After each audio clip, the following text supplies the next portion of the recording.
법에 위반되는 내용인지 모르시는 경우가 많은 것 같고, 문제라는 걸 알면서도 에이, 소송까지 가겠어? 라고 좀 안일하게 생각하시는 경우도 많은 것 같아요.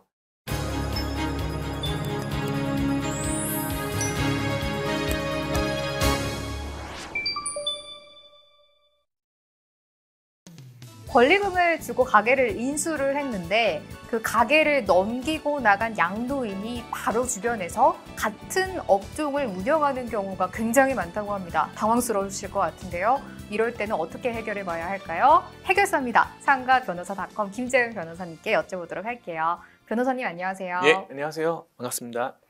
진짜 당황스러울 것 같아요. 권리금을 주고 인수를 했는데 양도인이 똑같은 가게를 주변에서 한대요. 이럴 때 어떻게 해야 하나요? 권리금을 준 의미가 없을 것 같은데요? 이게 생각보다 흔히 벌어지는 일입니다. 일단 가장 큰 문제는 양도인께서 이렇게 인근에다가 동일한 업종으로 개업하는 것이 법에 위반되는 내용인지 모르시는 경우가 많은 것 같고, 문제라는 걸 알면서도 에이, 소송까지 가겠어? 라고 좀 안일하게 생각하시는 경우도 많은 것 같아요. 분명 신의에도 어긋나고 법을 떠나서도 상식적으로 이해가 안 가는 일인데 생각보다 많이 벌어지고 있습니다. 만약 제가 직접 당했다고 생각하면 너무 화날 것 같거든요. 이럴 때는 어떻게 대처해보면 좋을까요?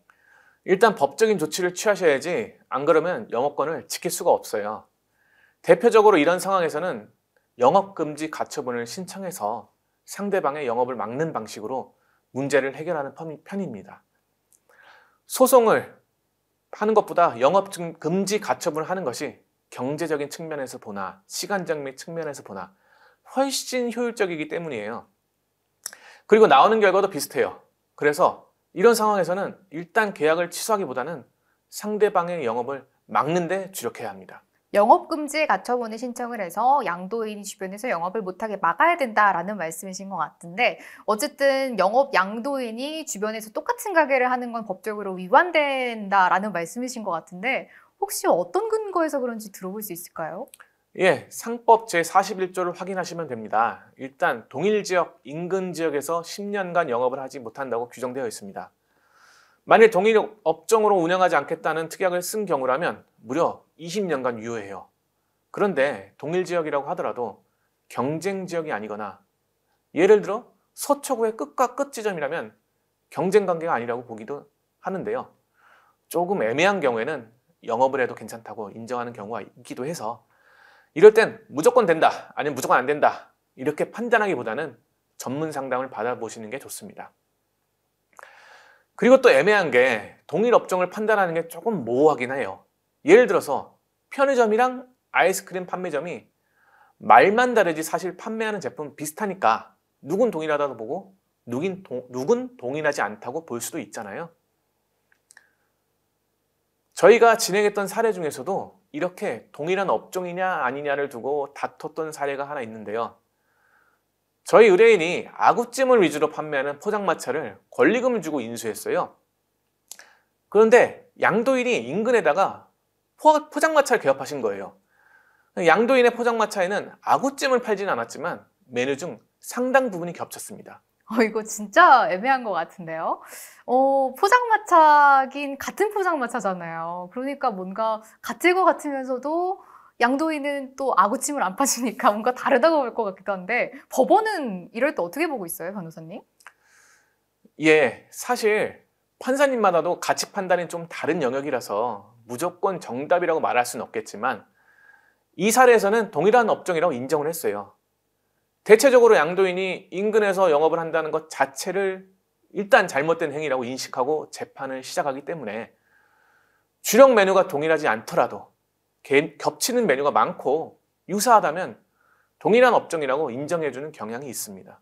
사실 이런 거 좀 궁금하거든요. 영업금지 가처분이 인정되지 않은 사례도 있을 것 같아요. 예, 영업금지 가처분이 인정되는 사례를 먼저 말해서 이거 엄청 쉽겠는데? 라고 생각하실 수 있겠지만, 사실 인정되지 않는 경우도 굉장히 많아서 주의해야 해요. 대표적으로는 양도인이 다른 사람 명의로 개업을 하는 경우가 있어요.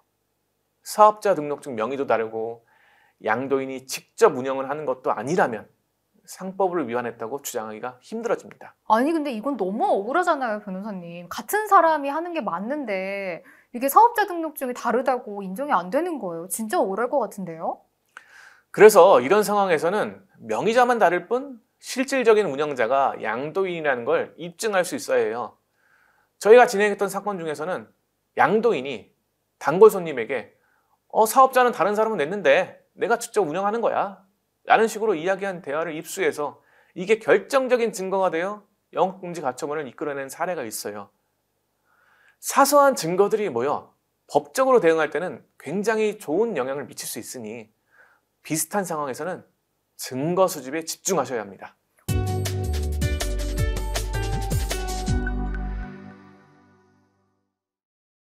오늘은 변호사님께 영업금지 가처분 그리고 양도인이 주변에서 영업을 하면 어떻게 해야 하는지 배워봤습니다. 쟁점이 딱 두 가지가 될 것 같은데요. 얼마나 가까이서 영업을 하느냐 그리고 얼마나 비슷한 업종을 운영하느냐 여기가 핵심이 될 것 같고 제일 정확한 판단은 상가 전문 변호사의 판단을 들어보셔야 될 것 같습니다. 오늘 영상 여기서 마무리하도록 할게요.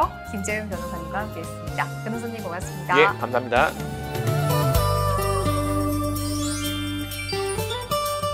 구독과 좋아요, 알림 설정도 눌러주세요.